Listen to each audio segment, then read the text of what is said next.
And they're off.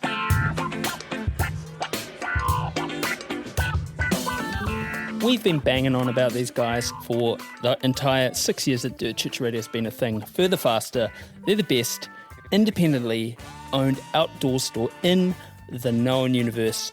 Whether you're heading out on a climbing, paddling, tramping or running adventures, look no further than Further Faster for all your gear and expertise needs in the autumn and winter months. It's getting colder, it's getting darker, it's getting more inclement in parts of the country. In other parts, we're in a drought, but I still pack my seam seal jacket most mornings as I head out the door in the dark, because you never know in Auckland. But head over to 57A Buchan Street, Sydenham, Otutahi, Christchurch, or hit them up at furtherfaster.co.nz.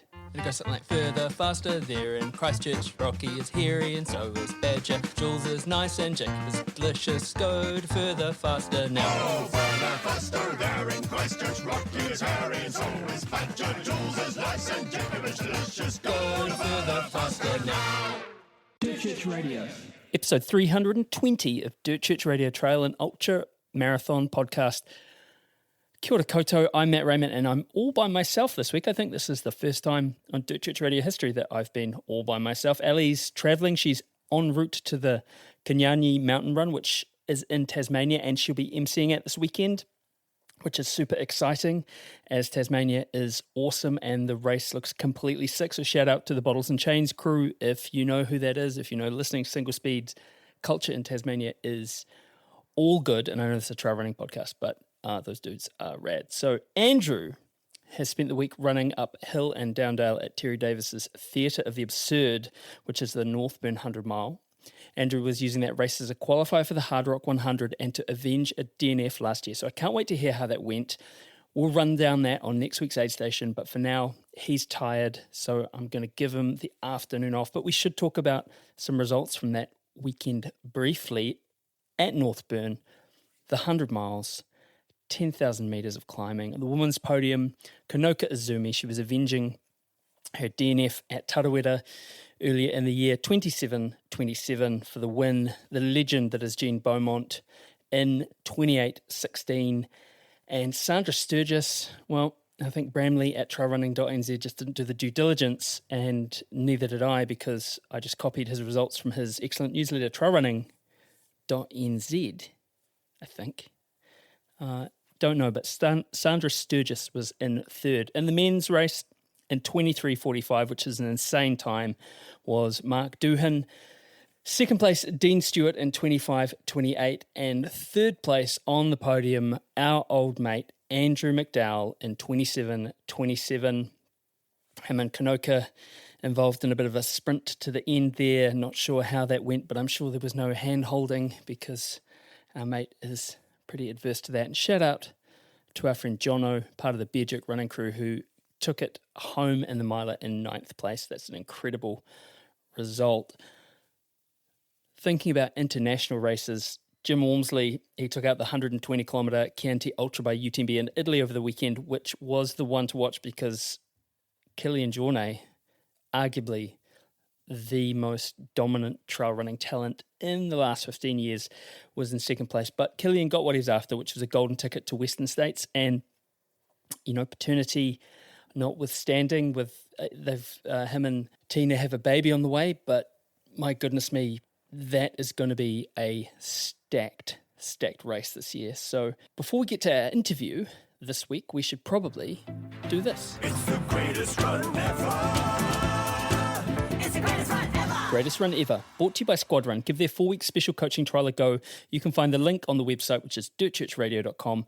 This is the part of the show where we ask you to write into us and tell us your greatest run ever. It doesn't have to be a race or a mountain summit. It might just be a run around the block, something that's sung to you for some reason. Send them in to us at dirtchurchradio@gmail.com.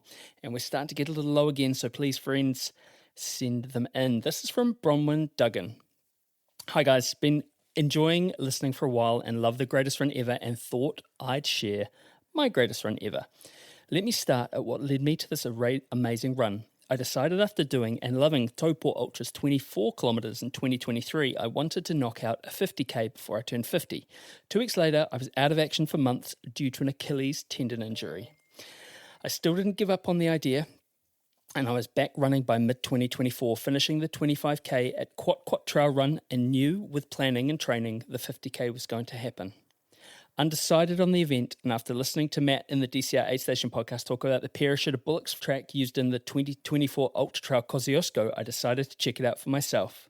So the Sunday before New Year's Eve on 2024, I took myself up to Perisher Valley, handed the car keys over to my mum, and planned to meet at Bullocks Flat, fueled by a fistful of gluten-free Arnott's barbecue shapes. Now that is a tasty, tasty snack. And carrying a lot of water and tailwind in the running vest, I set off. It was a day I call a blue sky day. One where the sky just seems that bit more vast and endless than normal. I passed a few hikers heading out, coming back from Porcupine Rocks. Once I hit the trail to Bullocks Flat, I was totally alone. There's something about being solo in these high places that fills the soul each time I go up there. It was particularly intense this day. The snow gums' twisted limbs provided dappled light over the highest sections to protect from the intense sun and sheltered from a particularly biting wind from the south. Perfect weather. It's hard to describe what the run was like in the details because my brain took a backseat for once and stopped overthinking every little thing and let my feet take charge. It was like my feet knew what to do and where to go. There were things that do stick out though. A lyrebird feather, soft and glowing silver against the deep chocolate brown of the earth, rounding the corner among the mountain ash and seeing a deer standing watching before practically vanishing like she'd been an illusion, crystal clear water gurgling over wetly gleaming rocks. I set my watch at the start of the run, but I forgot to look at it until I was nearly finished. Reaching the bridge over the river was an almost unwelcome return to reality. It was at that point I looked at my watch for the first time since Perisher and lamented I'd only a few hundred metres left. By the time I reached the car, waiting in the shade at Bullocks Flat, I knew I'd be returning to this track again. Regards, Bronwyn. Fabulous. It's been a while since we have had a greatest run ever that wasn't a race, but that trail, if you are in Australia or if you're travelling to Australia, going to the snowy mountains, my goodness me, from Perisher to Bullocks Flat, it is incredible. And I can only imagine if you were to run from Bullocks Flat to Perisher, it would be quite the effort. But yeah, that was a standout for me. Right. This week's conversation is with Michael Dunstan, who's a trail runner who's based in Katoomba in the Blue Mountains. Look, he'll probably hate us for saying this, but he's a bit of a gun. He won the GPT 100 miler and the Hounslow Classic Marathon in 2023. He's podiumed at Ultra Trail Snowdonia and Madeira. And this conversation is awesome because I need to be frank, there's a ton of edifice and affectation in trail running, and it sticks out and it's galling and boring and inauthentic. And you can see it a mile off. And Michael is none of that. He's a real one. He's a footy playing, surfing, photo taking, breath counting, snake attracting, death defying, guitar playing real one. And he's got some big goals, and we're super excited to see where this goes. Ali and I go all over the map with him on this one.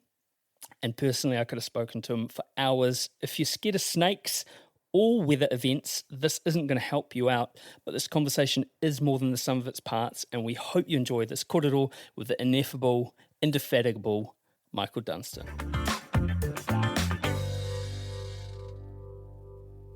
Kia ora koutou katoa. Welcome to Dirt Church Radio, and it is a great pleasure to introduce you to Mikey Dunstan. Mikey, thanks for joining us today.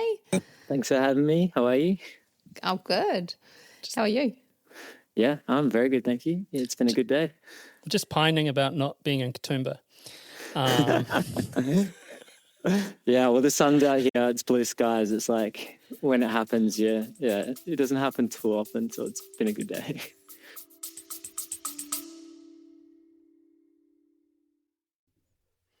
Wu-Tang Clan said, protect your neck. That's it, say. Protect your lips. Look, it's race season, it's hot, and we understand the crushing pressure of the unmentionable parts of your body. Having poorly lubed feet, for instance, can really screw up a good day on the trails. But what about your lips? They're out in the sun for ages, and they can get nasty, dry, cracked, and sunburned. You might think you're hardcore, but your lips are not. That's where That's It natural skin protection from New Zealand comes in. Prevent drying and cracked lips all year round and heal any damage already done with That's It Manuka Oil Infused Balm. SPF 30 plus with 100% high-grade New Zealand Manuka oil. Their go-to lip balm and a handy pocket built in to protect and repair Soothes, protects, made with shea butter and beeswax base. None of that nasty stuff. Head to that'sit.nz to check out this amazing lip balm and their range of natural skin protection. I use this lip balm and I love it. That's it. Hey, you are a WA boy, right? And you moved to the Blue Mountains. Like, what led you to do that? Yeah, so I've been in WA basically my whole life until I think I've been here coming up for about 20 months now. Okay. So yeah, it's kind of was an unexpected one. I was invited to go to Madeira Island in Portugal with a friend Josh to take on the Madeira Island Ultra Trail, and I was pretty new into trail running then, and I thought awesome, like that place looks incredible. Big fan of the ocean and also the mountains, and then went over there, and I was just really taken back by how like the people there just loved where they lived, and just but also it felt like they were shaped by the place that they were living. Like they were just so strong, but also so connected to the place that they love to explore. So I kind of came back and I was like, wow, like where's that for me here? Like, and I was touring around playing music, and I'd keep popping through the Blueies just for like a week, and I just loved how it felt here. So I called it home. I was up at Narranack last year, and just every time you go, and it's so strange, like you're just running up a road or you come to a cul-de-sac, and then it's just like there. You know, it's just like there's almost no preamble. There's no one's buying you dinner first. It's just there, right? And there was this old boy. He was sitting on the bonnet of his ute, just smashing a dart. And the sun was going down. And it was just. I said, "Look, man." He sort of looked at me and gave me a hooroo or whatever it was, and I was like, "This is incredible. I'm not from here." And he goes, "I'm from here, and I've been here for 50 years, and every day I come and watch this because I just can't get over it. It's not lost, eh? Like what an incredible part of the world it is." I was on Narranack an hour ago, and it was like, blew my mind. I was just riding my bike, but there's a similar guy actually. When I come up this last road climb to get back onto the road, I didn't even know the lookout existed, but every afternoon on sunset, I see this guy just laying fully horizontal on this rock, which is basically on the cliff, and he just watches the sun setting like just like this, like on the rock horizontal, and same kind of thing. You just makes you feel good seeing someone enjoying the place so much. So yeah, it's cool. That resonates. I had a similar experience in the forest. I don't know, middle of last year. Like it was actually in the middle of winter. And there's this old guy just sitting on the stairs, and I was like, "Hey, you all right?" And he's like, "Yeah, I'm just enjoying the scenery." I was like, "Oh, wow, cool." Like, you kind of take it for granted, and then you see people like that just soaking it all up, and it's a good reminder, isn't it? Yeah, it takes you off guard sometimes, like when you see someone really just taking their time, and it's like, oh, I don't know, like, take a bit more time, or like stop running all the time and just, soak it up. Yeah. Are you actually like thinking about soaking it up? Like I've been to WA a couple of times, and there's some incredibly beautiful scenery there. And like one of my favourite runs was actually down on the Toondah Peninsula near Albany. Like did you get into trail running there? I did, yeah. Yeah, so I kind of got into, played footy a lot my whole life, and then kind of coincided with cutting out. I stopped drinking for a year and started really getting back into my running, and I wasn't playing football anymore. But I guess being from WA, surfing was my main hobby, and yeah, it's so beautiful. But then it was weird. I moved down to Dunstan near Margaret River, and I would always pack my boards in the car, but I started just popping like my trail shoes in there as well, because if it was busy, like you could go out and run the Cape to Cape or something. And I started like realizing, I was like, oh, like, the trails are always empty. I always leave the trails feeling like I just had an amazing experience. But sometimes, when the waves aren't good and it's really busy, you feel like you're all fighting over something that's so scarce, whereas the trails are always there, even if it's raining. So I just, started trail running heaps down there. Not so many punch-ups in the lineup on a trail, are there? Yeah, and I feel like if you bumped into someone on the trails, they were usually very welcoming and just stoked to see you. So I was like, I like this. I went out to your trailhead and no one knew you. Hey, can we circle back to footy, because there's a lot to choose from. Are we talking about football with a round ball, Australian rules football, rugby league, or rugby union? Yeah. So that was a very West Australian thing of me to say football. That means AFL in WA. I feel like we're not monster on rugby over there. But yeah, so I played Australian rules football for my whole life basically. Wow. until I was probably I'd say almost 20, and like I loved it. It's just such a cool sport, and love the teamwork and just everything about it. So, but then surfing kind of shifted the focus. So yeah. AFL seems like and again, to someone who's non-initiated, just this super cardio intensive, like quite balletic thing, but also you just get to run into people as well. It's like the best of both worlds. Eh? Yeah, well, I feel like I was the one who was running away from people and not running into people.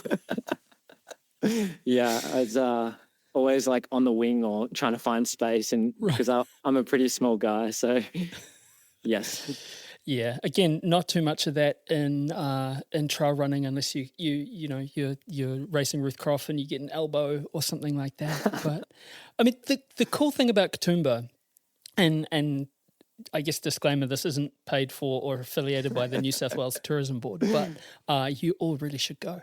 The cool thing about Katoomba is I'm a city kid, and I grew up playing music and playing in punk rock bands and hardcore bands, and you go to Katoomba, and yes, it's this outdoors hub, right? And there's the Blue Mountains and Mount Solitary and all of that stuff, right?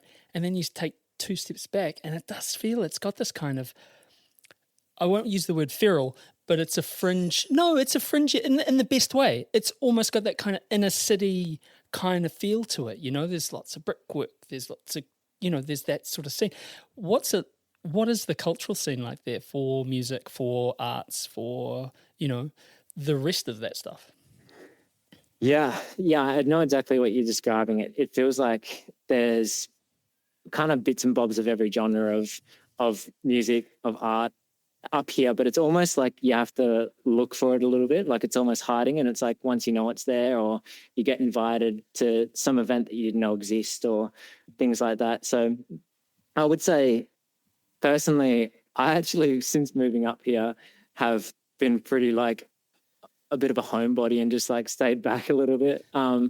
So I haven't gone in and actually been out watching live music in that much, which is kind of strange for me, because I think, but could have been because I've done so much of that while I was playing a lot of music that I've almost had like a detox of like just changing it up and going for the nature. Yeah.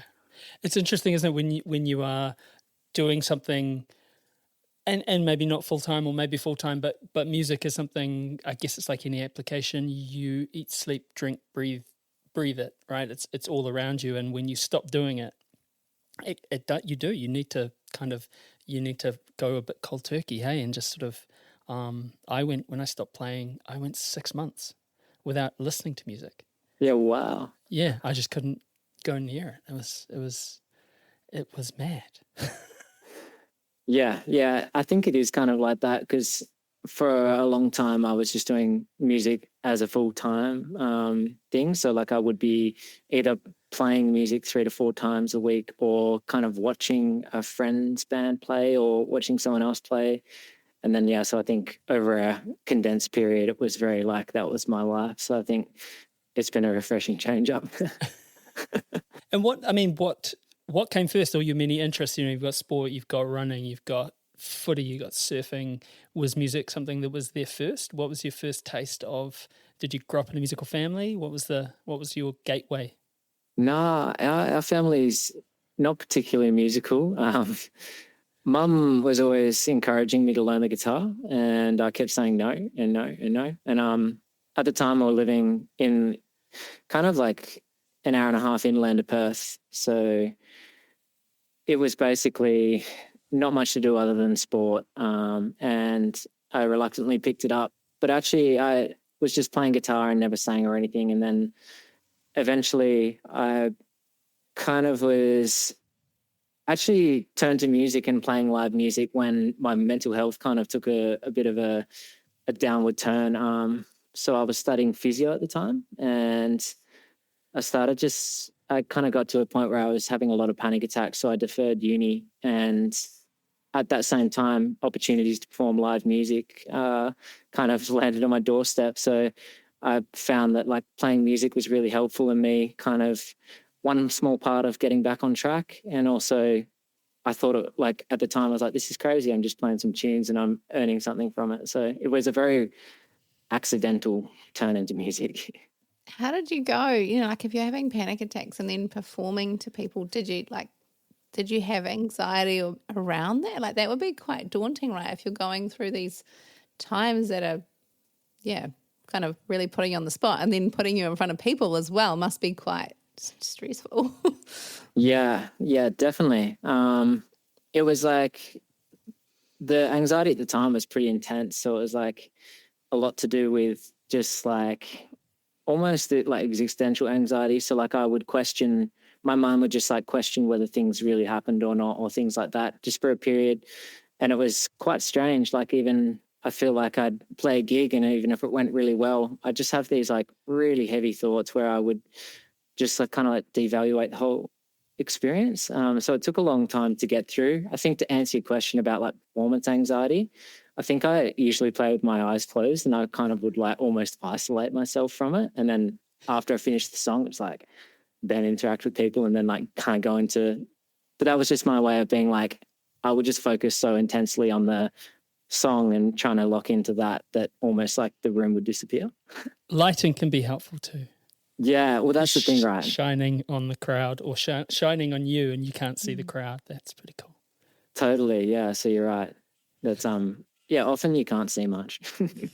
I remember playing a show, and we got a support for a band called the Buzzcocks, and it was this big gig, and it was pitch black as a venue called the St. James.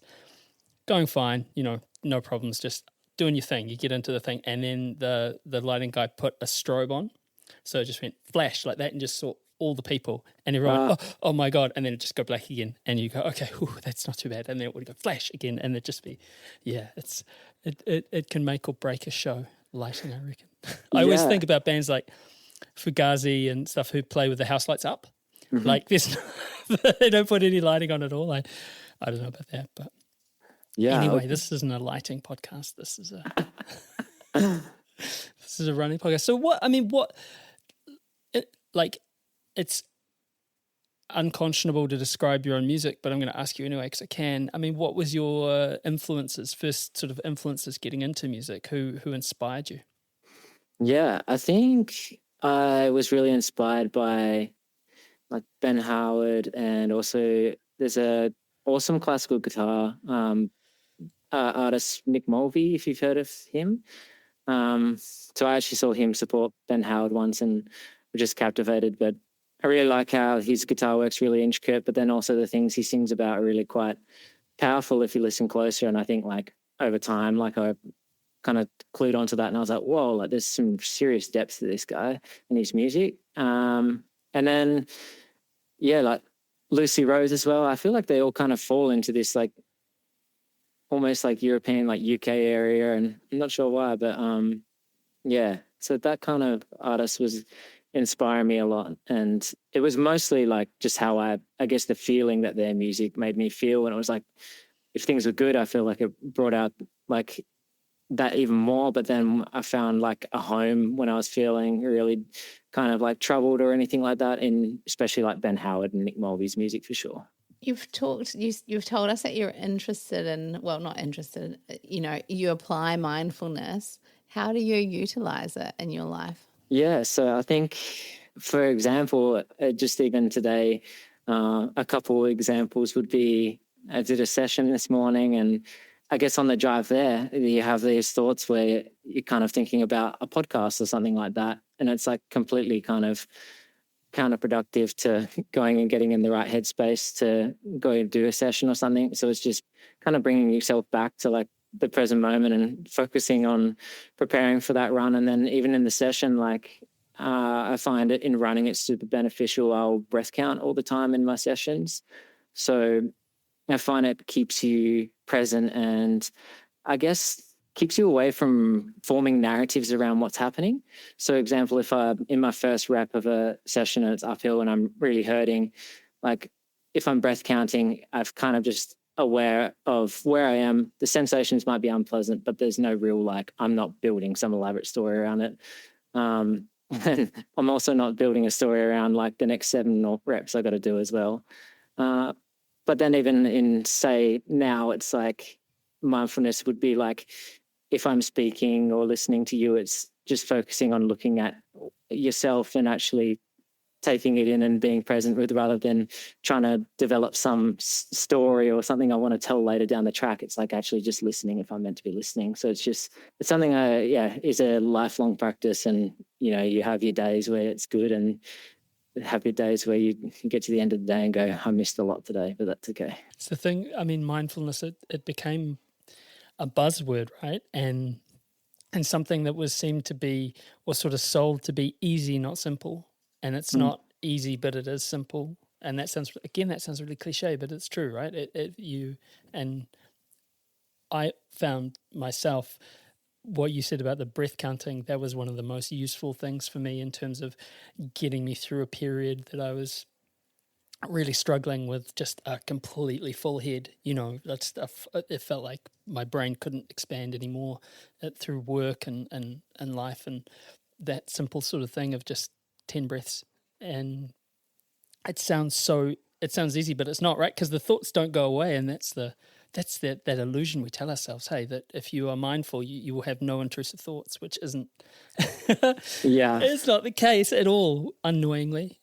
Yeah, not at all. And I think when you pay attention to them arising all the time, you realize that, you know, they are often really unnecessary and kind of have nothing to do with you. They're just appearing from what's happening around you.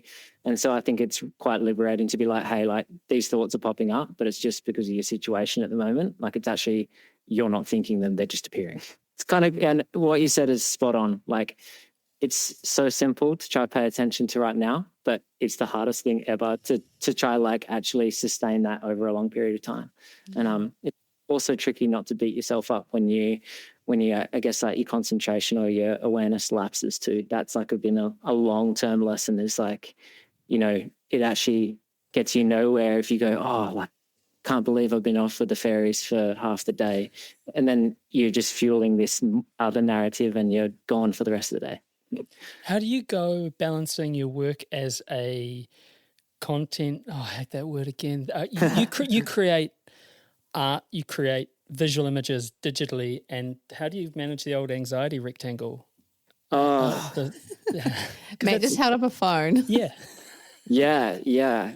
The phone is so tricky. Like I think I could see the correlation between the less hours I spend on the rectangle is the better I'm feeling and the clearer I am mentally. So I think it's almost better when the days are busy in terms of you've got other things to do and then you've only got a small portion of time where you just have to nail it. So I need to do a post for, say, 2 certain pages and I've got a small time constraint. So then I can't wander.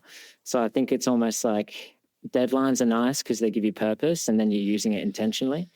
But yeah, that doesn't make it easy every day. Like I think, yeah, when I've got more free time, it's more dangerous for sure. How about yourself? Oh, no. Well, I mean, Ali, what about you? I mean, you spend a lot of time online, right? Because you coach remotely. Yeah, I agree. It's hard, you know, like if I wasn't working in the space I do, I probably wouldn't have lots of the social media things going on, but I do. So, yeah, it's a tricky one to balance because I find like it's so distracting and it's so the opposite of mindfulness pretty much, doom scrolling. So I don't have the answers. I feel like it's a really bad habit and I need to focus on mindfulness more. Sorry, I think it's the same thing again. It's like some days you do just have a bad relationship with it or you just do get lost in the vortex and that's the reality of it. So, yeah. And it's funny, isn't it? Because it's so, at times, it's not rewarding, but it can be useful. You know, like there's good things online. There's amazing things online. It's not, There's this book, I can't remember the person who wrote it, but it was one of the famous books at the start. So it was written 20 years ago in the early 2000s. It's called Bowling Alone. Bob someone, he's a professor, and he talks about the death of the bowling league as one of the major kind of death knells of social interaction, and it's in a US construct. But the death of the bowling league, you're bowling alone, you're not interacting. But he also talks about this concept of now we live our lives as an alloy, like as a meld of two things. Like here we are, we're having a personal conversation and we're having an authentic interaction, but we're doing it via a computer. It's unescapable. Hey, like I can't, as much as I'd love to, get on a plane and go to Katoomba. That would be excellent. But thanks, New South Wales Tourism Board. dirtchurchradio@gmail.com. And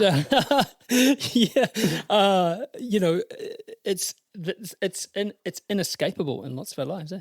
Yeah, and I think that's the thing too. It enables me to live the lifestyle I do at the moment, and you often forget that, and I often, some days I'm quick to jump and be like, my phone or my laptop, been spending too much time on it. But it's also the thing that, you can go out, train, live in a place that you like living, like that is further away from a city, but then be able to lay horizontal and actually like give value to someone else's business. So we often jump to the negative side, but it's even like you're saying, the positive, like the other day, just randomly scrolling, like sometimes you do just get a nugget of like a really good takeaway from just, I don't know, someone that's just suggested.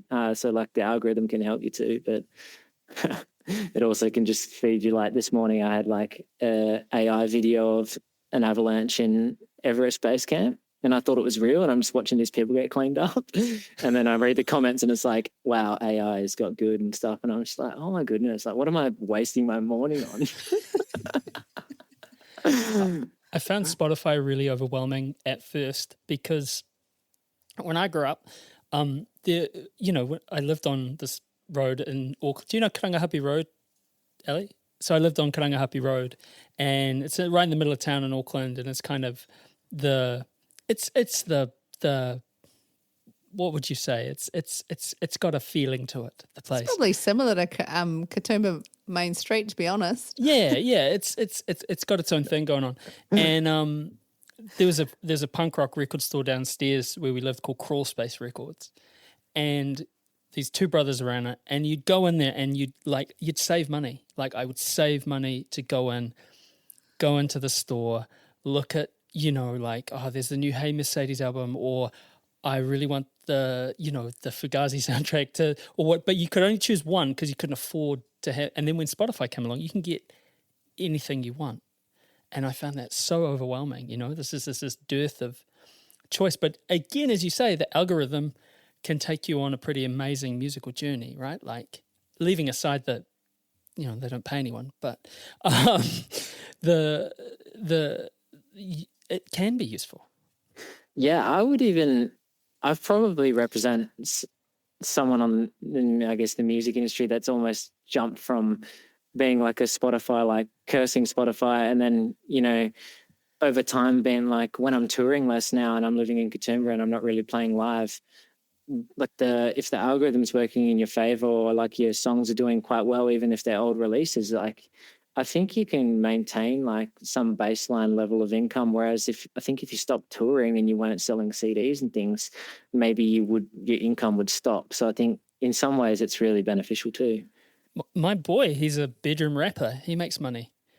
And I remember like I had to go to fucking Dunedin and I got $100, like I had to drive from Auckland to Dunedin and back, or whatever it was, and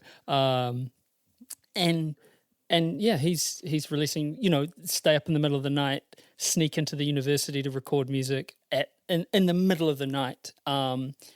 He's in his bedroom releasing stuff on Spotify, and like you say, Mikey, making a little bit of money out of it. It's incredible. Yeah, definitely. It's pretty cool. I want to ask about your running, Mikey.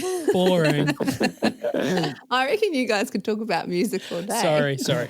No, music's great. All right, we'll hit you up when we come to Katoomba next. Yeah, definitely. Take me to a punk rock show. You might have to take me. Yeah, okay, cool. Oh, goodness. I did a quick sneak at your results, some of the races you've done, and I was like, "Whoa, what a resume! He's coming hot, really." Like, you were fourth at Transcend Ultra in 2022. MUT, you were actually third place. Is that right? Yeah, that was a surprise.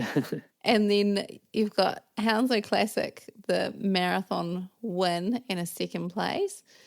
Win at GPT Miler, third at Ultra Trail Snowdonia, which in the 100 mile, which would have been serious. Like I was looking at the vert, almost 10,000 meters of elevation, and you ran it in 25 hours, 45 minutes.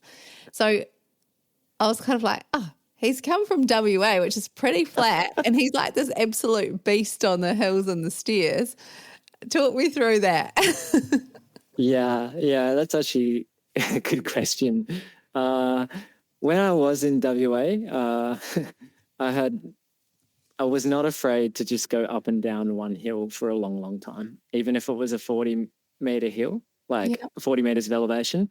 Like I'd go rep it for 2 hours happily and just like figure out a way to mentally be okay with it and just know that it's going to help. But I think before Madeira, I actually was touring around Australia twice, playing music. First one was one of my tours with my band, and then the second one I was supporting. And the one I was supporting, an artist called Felipe Baldemir. And being the support, you can rock up a lot later. So I just had to do like a little line check before it. So basically I just was on all trails, just picking out the steepest parts of everywhere we were traveling. And I just got this tour of Australia, which blew my mind because every other time I toured, I'd looked for waves in different spots. And then all of a sudden I was looking for trails. And so I actually managed to get a lot of climbing in before Madeira. So there was, a big block before that. And then I guess, I think the answer is I wasn't based in Perth too much. And when I would drive 45 minutes out to the hills every day I could. So it was a concerted effort to get out to the steep stuff. What were some of the highlights? Like what were some awesome adventures and beautiful scenery that you saw when you were touring? Yeah, where to start? I think a couple of trails that I remember that were really, really cool was even in Adelaide. Like I always feel like Adelaide's trails are very underrated. Like I'd go run Morialta or kind of through those areas and just love it. And then, I visited the Grampians for the first time while touring. So that was maybe a year before GPT or something. So I purely landed there because of Will, who owns the brewery, invited me to play a gig there. And then I stumbled on all those trails. I was like, my goodness, like this is cool. Bright, my first visit to Bright was with music friends as well. So, I was camping in just at the caravan park in Harrietville and just had like my awning set up and my swag. And I would just like pick one of the spurs each day from the caravan park and go to like a bungalow, Bonaccord, and like was going out to Feathertop. And being from WA, it was pretty funny. I'd never really run a real mountain before. And I got up there and it was summer. And I think the wind chill was like negative something on the top. And like very quickly, I couldn't feel my hands. And I'm like sprinting back down the mountain to get warmer. So, and then Queensland, I like was a bit of a sensory overload for me. I went into, it might be Binnaburra? Yeah. And I went on a run there, and I think within 40 minutes I'd seen 3 snakes, like the blue lamington crayfish, and it was just like a bit much. So I ended up running on the road. I was just like, I've just been driving all day. I just need like some sort of relaxation. And then I was running back down the road and I was on the phone to my good friend, Coach Cam. And while I was on the phone, like I jumped over a solid snake and I just was like, I'm pretty done with this place, eh? So yeah, but the list is endless. It's If there's someone from Australia saying that terrifies me. Like, that's one of the things that again, and people get bored of us saying, but we just don't have to worry about that here. Last time we were in the Blue Mountains, hey Ali, for the Furber Stairs climb, with the unseasonably warm weather that brought out the funnel webs.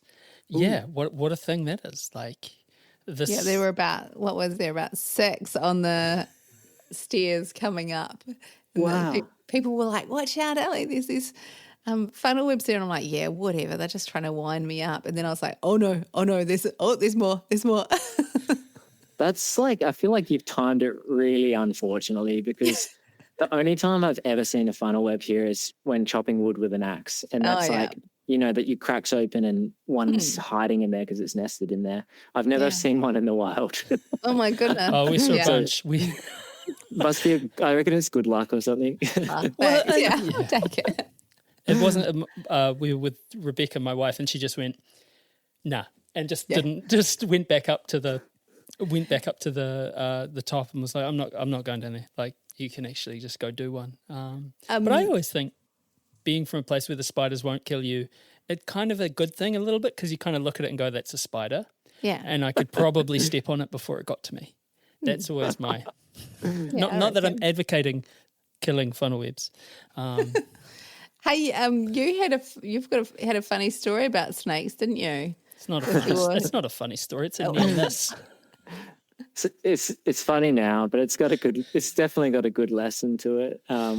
But yeah, in November, I had a couple of days where I was spending quite long days on the trail. And the previous days I'd seen like quite a lot of brown snakes. Like, no one else was seeing them except for me. And we were all out solo doing different areas of like a long trail. And basically I just saw about 4 the day before. And one of them actually... bad? Sorry to interrupt. Is a brown snake bad? Yeah, they're bad. The brown's like the one to worry about on the East Coast. Yeah, or like anywhere. Yeah, they're not over WA. WA's version of it's kind of called the dugite, and they're really deadly as well. But yeah, so, and then the next day I went out and I was out for like 6 or 7 hours, like hiking and kind of half jogging. And I didn't really pack enough liquids. And I feel like, as you know, when it's been a long day and you kind of like, the information coming in is not too clear. I was running down like a smooth single track and it was a bit bushy, and like I got clipped on the leg, and I didn't really think anything of it at the time. And then I got about a K further down. And basically, like, I only realized I got clipped in my leg when I was like, I only I guess recall that memory when I was in hospital. But at the time I didn't even compute. So I just thought I got scratched by a stick or something. And I got further down and I was close to where I was meeting my friends, and I just stopped because I like felt something on my leg. And I was like, so I just like stopped and looked down like at my sock, and I just had like two proper marks on the inside of like my lower leg. And you know, like when you get a stick on the trails, you can kind of tell like it's a scratch, like it's got like line leading up to it and things like that. I just like immediately pulled out a snake bandage and just wrapped it up. Like, I was just so concerned. But yeah, I guess like the bad part is that I got like the anxiety was so powerful that like I wasn't acting rationally at all. Like I genuinely was like, I don't know what's got me. I don't know what's happened or anything. But then I just had a gut instinct that it was bad. And so like fully wrapped it up. But then I pulled out my phone, and like silly me, a while ago, I sold my Garmin InReach just because I was broke. And I pulled out my phone and there was no reception. And I just been like, I guess like over time when you spend more time on trails and you see more snakes, but nothing ever happens, you grow complacent. Mm. And then I just was like face to face with like a really awkward situation. It's like, no one's going to see me on the trail. No one knows I'm here. There's no one on the trail. And people are like that far. So I probably made a bad mistake of moving. And so I met my friends at the trailhead, and a couple of people looked at it, and some people were like, oh, that looks like a hallmark of like a snake bite. And then someone else was like, oh, look, I'm not so sure. And then so we wrapped it up, went into town, and there was no medic. So then went to another hospital, and then they couldn't do any testing. So then went in another ambulance like for another hour. And then while in the back of the ambulance, I just remember seeing trees flashing by, and I'm just like, it's just the unknown of it was crazy. It was just like, but also that I had one snake bandage, and one snake bandage isn't enough to cover your leg. So like, if you're ever going out on like proper trails in Australia, it's like 2 snake bandages like is actually how much you need to be safe, like to actually wrap a lower limb. And so that kind of shook me as well. But then stayed in overnight and a lot of testing and things like that. And even the doctor's like, it could be, it might not be. And then they take the bandage off, and basically you're just laying there, and they're like, all right, like if you deteriorate, we'll give you antivenom. But antivenom is as bad as it, so it's really dangerous. So we don't want to like do that yet. So you're basically at the mercy of like just how you react. Right. And I was like, this feels pretty like cowboy stuff. So how long had it been since you'd been bitten by that point? Probably started blood testing like 2 to 3 hours later, but like you'd been tightly bandaged up and not moved anything for that long. Sure. But then they didn't take the bandage off that quick. It's more like later on down the track. Right. They took blood tests like, from memory, it was like a good 12 to 18 hours. Wow. And then had like a high level of coagulants in the blood.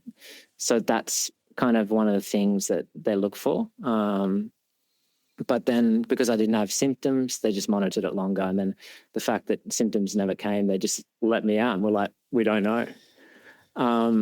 So yeah, that's the wild part, is I never saw it. It just, and it felt so minute, but then like looking at it, and then how long the 2 dots stayed on my, like the scratch and the dot stayed on my leg for after, and went a purple color for a long time. But yeah, probably the funniest part in hindsight now is when I was in the hallway, because there was no beds left, the guy's going, all right, you got to watch out for these symptoms. He's like, if your like eyes start bleeding, if you taste blood or all these things, he's like, you got to let me know straight away. But I'd just been out, and it'd just been such a hot day, long day, and I'm laying back down there, and he's like just walked off, and I just got like blood down the back of my throat and the panic attack then. But it was just a blood nose. It was nothing. But like, yeah. So anyways, it's a good lesson. Like whenever you're out, take 2 bandages and make sure you have a way of contacting, because like I felt so silly afterwards. I was like, you know, like now I've got like something I can contact people on. So, wow. Yeah. You're actually not the first person we've had on this podcast who experienced the dry snake bite. And I was unaware that they could choose. Yeah, well, it also depends, because in my case, it's like if you don't see anything, like there's every chance, like, because your mind goes, oh, what if it's a brown? But it's like there's other snakes out there too that aren't venomous, but yeah, even the person who lived in like around the area who I talked to in the following days had been bitten twice, and both dry snake bites. Oh man. The crazy thing is like, I think you get complacent because it's so uncommon. And like for every snake I've seen, like I've probably seen, it's endless. And you just never have you see the way they act, and they always just move off safely and pretty chill. So like, you know, my relationship with them before that was like I trust that they don't want to actually go you. So interesting. Much like our relationship with spiders, I guess.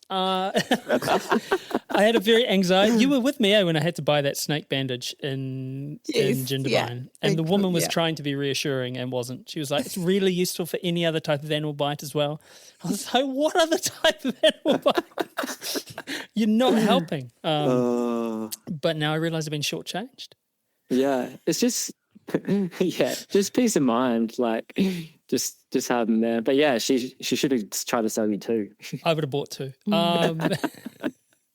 So then we move from, we're almost going through like biblical plague here, because we've got the snake, right? It plays it. And then you were almost struck by lightning. Talk us through that one. Yeah, this is like, I feel like I was on edge for a while, and I like got back home and ran the trails and was like running around here, and I did see snakes again, and it was like almost like having to confront your fear again. I was like, wow, this is like, and I always track my heart rate when training, and I was like, the amount of adrenaline in me after I see that thing is like, it shows me I've got a real fear of them at the moment, but I feel like it's waned. But yeah, I think a couple of weeks later, I mean, have you both run in the Blueies a bit? Yep. So have you gone down to Katoomba campground before? No. Not the campground. No. So the UTA, the UTA course goes like, turns right and goes down Sublime. But if you keep going straight, it's basically like 600, 650 meters down, and there's a big flat where it's like a grassy area and a campground. And I had done 2 reps. So I did 1 rep up something and I went back down. It was just like an overcast day. And I got all the way down to the campground, and like, even if you're moving really fast, it can take you like over an hour to get back to the top. And when I got down there, I was like, wow, like it was overcast and the sky kind of looks a bit crazy, but I was just like it's just doesn't have that typical storm feel. Like it was real low cloudy, like almost foggy. And I was so, but then the sky behind Solitary just started flashing, but the thunder was so aggressive. Like that whole valley was like, it was like, yeah, something just shouting at you and just the whole thing just shaking. And I was like, oh, goodness me, like I couldn't be in a worse spot. Like I've got an hour of running to get out of here. And I'd done a session in strength the day before, so my legs were like potatoes.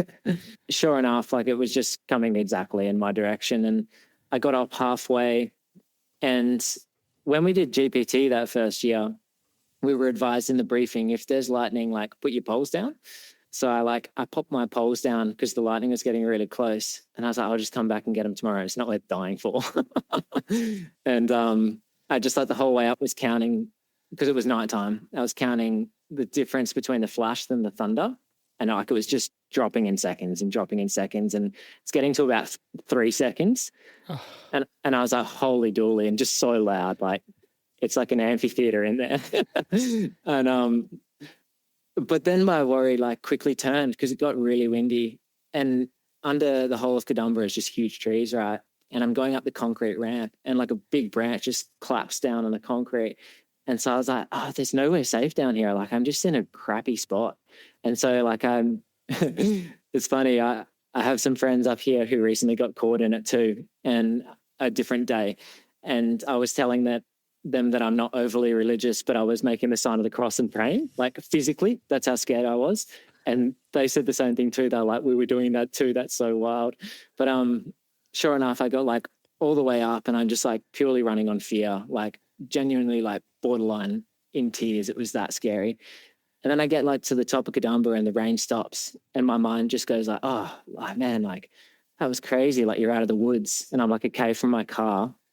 And the whole sky just goes orange. And like, without even thinking, I just put my hands in my ears, and like instantly, like just the loudest thing you've ever heard. And then, yeah, I just like at the end, just the fastest sprint I've ever done to my car. But like, yeah, ever since I've been checking the weather so carefully, because it just felt like you were genuinely a good chance to get struck. And yeah, my mum always tells me that someone in her, like, I guess, like relatives was struck by lightning and killed. And then when I was working in town one day, people were struck at Echo Point. So it's like a real risk. So it was wild. Like, it was crazy. I mean, gosh, that's the thing, though, eh? It's one of those things you can't, in that moment, you can only control yourself, right? You certainly can't control, you've got no choice about. You weren't tempted to duck into no snakes were like, hey, buddy, come in this cave with us. I thought about caves, but then like the wind was just, I don't know. It was just like how long am I going to wait in this cave? Like, can I outrun this thing and get there? And like, the answer is you don't know. Like, you don't know what the storm's doing. It's just impossible to predict. So it's, since I've heard a few people say that there's different ways to do it, something about if you like crouch and put your knees together, it can potentially like the circuit go through shorter and not up to your vital organs. Is that a thing? I don't think so. I think I think if you get hit with a bolt of by light. Lucas with COSI, so Lucas Trahey, they'd sent out a briefing because I know of an athlete. So one of the guys that we know ran a race in Malaysia and a big lightning storm came in and he got struck by lightning. And do you know the weird thing about it is that ever since he has never suffered with cramp again. He said, I used to cramp heaps with my running and now I don't cramp. And I'm not advocating this as a way to deal with cramp. But I was like, holy moly, that's amazing. Like, who knows what happens? He's lucky to be alive. But and my obviously mood has been fantastic it's a since. big risk, like for race event organisers putting races on in lightning storms. Like I wouldn't want to be responsible for people in conditions like that are like really frightening. Well, look at Kosciuszko. Yeah. Last year. That was, driving down from Perisher to Jindabyne and just looking at the hills going, oh dear. And it really put a damper on some people's race, hey? Because they had to stop. Yeah, that was pretty dicey there. I was actually up there. And for a moment there, like it felt like anything could have happened. And everyone was out on the high part of the course. It was like, I was like, oh man. Like I've been up top there when there's a couple clouds around and it's scary, let alone when there's like lightning raining down. It's like I think there's like one hut in like that whole loop. Yeah. Full on. Hey man, what do you like? Obviously it's process, right? Process. And you're doing your thing, you're training, you've talked about being on your bike, you've talked about doing a session. What are your goals for races this year? Yeah, so doing the Buffalo Stampede 100K coming up March 29th. And that's very much like chosen to be something that's going to, I guess, be specific training into UTMB later in the year.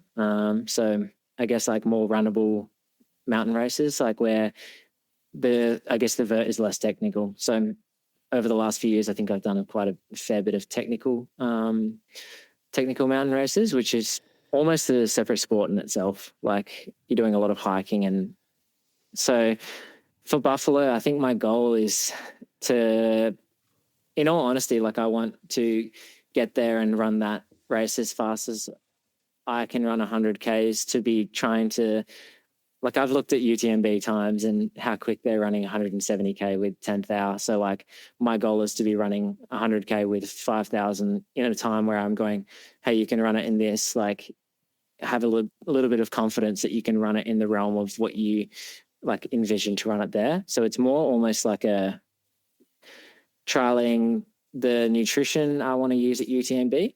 And also, I guess for me, I've raced a lot of races quite conservatively. So I want to see like what it feels like to race like quite a firm 100 from the get-go and see like how that fares. Because I think usually I've gone out quite conservatively and built through. So it's a bit of I'm excited. Like it's a race that like is really just, I got to film last year and see so many just epic parts of the race and of the course. And I guess it's probably got some of the longest climbs and just gradual climbs that I've ever really even done in a race. So it's definitely a step into something new for me. So I'm super excited. There's something so exciting about going hell for leather, hey? Yeah, definitely. And that's the thing. It's like I want to, I guess like a simpler version would be is like I want to race it as hard as I can and almost be like, see what I'm capable of at the moment with my fitness. And if things go wrong, like how do I troubleshoot them before? It's like now is the time to fail and learn before, I guess like UTMB, but perhaps I'll fail at UTMB too. You never know. It's like, that's the beauty of like these races is you don't really know where the limit is until you've kind of tried. And like, that's something in the longer distances where I'm not sure yet. I've often been left for dead at the start and then been scrambling to try catch up and been like, like, were they that much fitter than me or did I just go out really conservative? What's your take on that, Coach Ali? I mean, it's a tricky one, right? Like he's obviously learning and growing in the sport, and I think that comes with experiences, understanding where that line is and how much you can kind of ride it. Yeah. I think that's the thing is that like for more context, like more specifically, like usually I'd race I've raced by heart rate. And I guess like when you're racing by heart rate and setting like, I guess an upper limit of where you want to be on the climbs or anything like that is, I think at the start of the race, if you've got a lot of adrenaline or nervous energy, I guess, you know, you could be capping it at a certain BPM, but it might actually not be as like, it might be lower than the effort that you could go just because of the other factors that it, I guess like raising your heart rate. So I find that like, I find usually sometimes within an hour or two, like the heart rate settles and it feels pretty close to like, hey, like my heart rate resembles a training run. Or then some races, for some reason, you get to the start line, you get out there and you go, everything looks normal, and you just like, you can run to like your normal effort. So it's trying to like figure that on our race day and be like, is this like adrenaline or like, are we going too fast or too slow? It's that part that I'm looking to explore more, because I know UTMB is going to be flat out at the start. So it's like that, it just looks bonkers, eh? It really does. I think when it comes to UTMB, you see year after year those guys just racing from the start and blowing each other up. And you look at like the likes of Ruth Croft's performance this year, or last year, sorry now, where she was way back at the start, but just that kind of really, she's really clever with her pacing, really informed, and, you know, then she was just reeling people in. So, yeah. I totally agree. And I think like I always feed myself examples like John Albon, when he did well at CCC, I remember listening to an interview and he was just so far back in the field and was questioning whether he was just having a bad day or not. And then I'm fairly sure he ended up winning. But it was like right at the end of the race. And then like I watched Trans Gran Canaria Marathon the other day, and it was like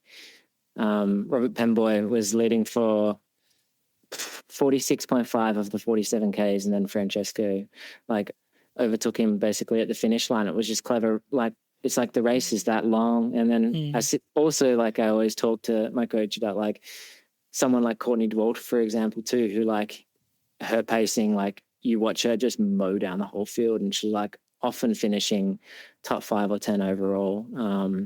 But she's just held that like steady pace from the get-go. So I think that's like the cool thing to try figure out, because sometimes the guys who do go out, the people who go out at the front, like can hold it too. So it's the How gamble. annoying. That's racing. I know. And UTMB is one of those races where like most people will blow up, but like there are a select few who might lead from the start and pull it off. So it's like, it's pretty, it's almost a game of showing your bluff or not. It's like, It's that experience. I think about Jeff Browning, same thing. He always talks about that, like just picking people off, and it's just been his kind of thing. But I mean, how long's he been? Hey, I know you're friends with Lucy, and because she introduced us, have you picked her brains for some UTMB advice? Yeah, I have for sure. Probably not in the depth I should have yet, but I've been asking her like about like, all right, like what is this climb in the Blueies like similar to in UTMB? Like, am I wasting my time doing this? Like, and she'd be like, yeah, like wasting your time, or like, I'll pick another part, and she's like, perfect, like good UTMB training, or like even giving me examples of runs that she was doing in preparing. Like one of the ones she was telling me about was, I guess like doing down Katoomba and then following the UTA course up towards Lura Katoomba area. But like it was like a body conditioning exercise where she was like both of the downs was running quite hard, and it was like a pre-race like downhill conditioning kind of run. But and then I've even picked her brains about climbs in the Bright area and things like that, and she's been super helpful. So Lucy's like always been open book about trying to help me out. So very grateful for that.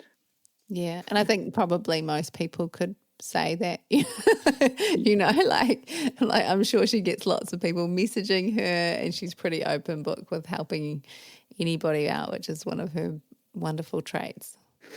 Yes, yeah, definitely. I feel like it's amazing the time and attention she's happy to give to everyone. I feel like, yeah, it's definitely an admirable trait. Yeah. It's that thing, isn't it? I mean, you can be as what's the point of gatekeeping UTMB? You still have to run the thing.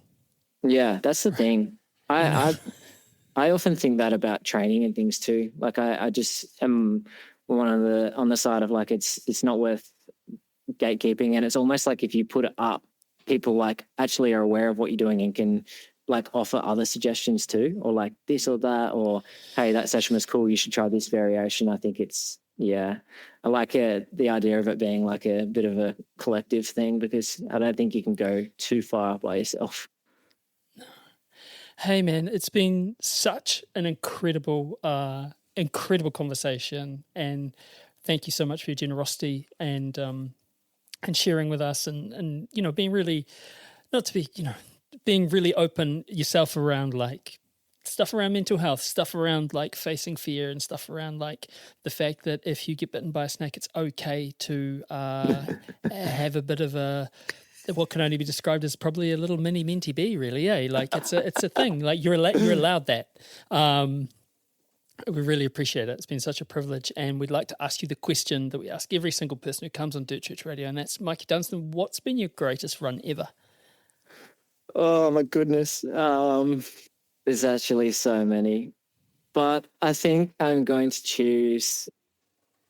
It was my hardest run ever, but there was a single greatest moment ever in Ultra Trail Snowdonia, and I think it was probably 22 hours through, and I just like I'd never ever experienced such like shattering lows before, and basically there was kind of like I couldn't eat properly. It just felt like I'd been racing from the start of the race to the end, and I just was like, why do I do this sport? And then later on, like food started going down again, and I got on top of this ridge line that I obviously had never experienced before, and it was like slightly downhill, smooth trail, like knife edge ridge, just like huge drop off the sides, and it was just like you'd been running for 20 something hours, and you're probably just don't know how, but you're just running like 4:30 pace along it, feeling like you're floating. And I remember just putting my arms out to the side, and it was like sunrise, and it was just like, yeah, it was like nothing I've ever experienced before. And like if I did that whole race for that one moment, or even like all the runs up to that one moment, it just felt like, being in heaven. It was amazing. So I think, probably that run there was it for me. That's beautiful. Hey, where can we listen to your music if we wanted to? Spotify, Apple Music, all the things. Should be on all of them, and just under my name. So be forever grateful. Awesome. Well, look very much forward to meeting you in person, hopefully at Ultra Trail Australia. Yeah, I'll be around, so definitely say good day. Look forward to it. Thanks, man. Awesome, thank you.